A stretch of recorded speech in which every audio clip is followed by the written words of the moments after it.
نگہباں بن کر جو اہل چمن کی آبرو لوٹے۔ عقیدت چھوڑ دو ایسے نگہباں کی اے چمن والو، جو اہل چمن کا نگہباں بن کر سیاسی رہنما کے رنگ میں یا مذہبی لبادہ اوڑھ کر آپ کی آنکھوں پر عقیدت کی ایسی پٹیاں باندھے کہ آپ غلام ہو جائیں اور غلام بھی نسل در نسل ہو جائیں۔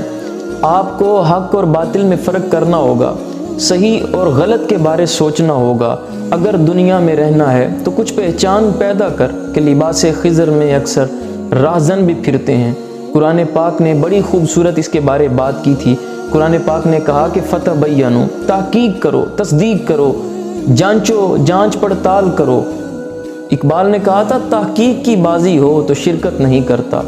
ہو کھیل مریدی کا تو گرتا ہے بہت جلد، تعویل کا پھندا کوئی صیاد لگا دے، یہ شاخ نشیمن سے اترتا ہے بہت جلد۔ یہ حق اور باطل نہیں دیکھتا، ہندی مسلمان ہے اس وجہ سے یہ جانچ نہیں کر سکتا اور یہ تحقیق نہیں کرتا اور ترجیح نہیں دیتا تحقیق کرنے کو، حق کو تلاش کرنے میں ترجیح نہیں دیتا اور یہ نہیں سوچتا صحیح کیا ہے غلط کیا ہے، کوئی تعویل کا پھندا لگا دے اسی کی طرف اتر جاتا ہے اور شاخ نشیمن کو چھوڑ دیتا ہے۔ اقبال علیہ رحمہ نے اس کے بارے بڑی پرسوز بات کی اور کہا کہ